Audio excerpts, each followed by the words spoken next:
энд бид бүхэн бас яг энэ асуудалтай холбогдуулаад хууль зүйн дотоод хэргийн яамнаас, гадаад харилцааны яамнаас, сангийн яамнаас бас тодорхой мэдээллүүдийг авсан. Тэгээ энд хариулсан хариултууд дотроос би гадаад харилцааны яамны ирүүлсэн тайлбар мэдээг бол би хангалтгүй гэж үздэг. Энэ танаа яамны 6 сарын 3-ны өдөр ирүүлсэн бичгэн дээр энэ Даян дэлхийн ногоо гүшлийн институт хоорондын хилцээрийг байгуулах саналыг байгаль орчны уур амьсгалын өөрчлөлтийн яам гаргасан тул тус яамнаас мэдээлэл авах нь зүйтэй гэсэн ийм байр суурийг бол бичгэн дээр ирүүлсэн. Доор нь тус байгууллага нэгдсэн үндэсний байгууллагын бүтэц бүрэлдэхүүнд хамаарахгүй болно гэсэн хариу өгсөн. За уг нь бол Монгол Улсын засгийн газрын тухай хуулийн 20-ийн 5 дахь хэсгийн 8 заасны дагуу гадаад харилцааны сайд эрхлэх асуудлынхаа хүрээнд гадаад улс олуулсан байгууллагатай гэрээ хийх, хилцээрийн асуудал болон байгуулсан гэрээ хилцээрийн явцад хяналт тавих бүрийн эрхийг хэрэгжүүлэх гэж.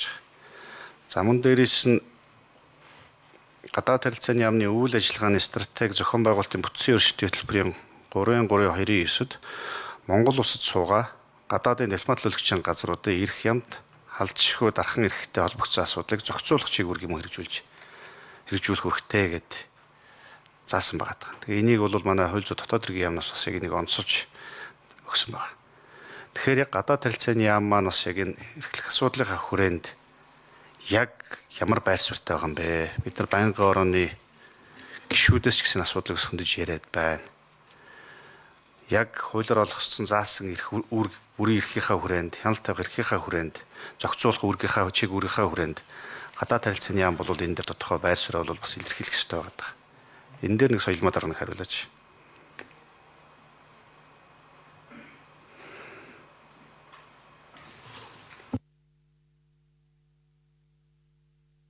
За энэ дээр микрофон.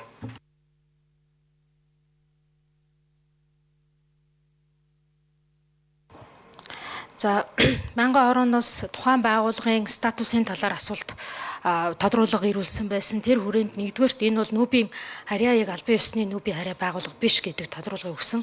За дараагийн ээлжинд олон улсын гэрээний тухай хууль дээр альва гэрээ канонц нэгдэж орохдоо тухайн асуудлыг төрийн захиргааны төв байгууллага нь өөрөө судалгааг нь хийгээд хэрэгцээ шаардлагын дүгнэлтийг хийгээд тэгээд гадаад харилцааны яам хууль зүйн яамд ирүүлээд манайхаас энэ саналууд боловсруулдаг байгаа. За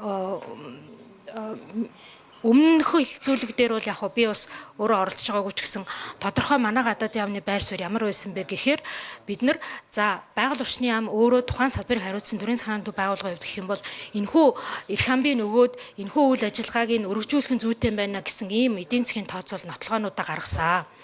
Нарийн яг хамтын ажиллагааны хүрээнд одоо Монгол улсад үр ашигтай зүйлс юу вэ гэдэг бүх зүйлсийг бол бидэрт мэдээлэл өгсөн.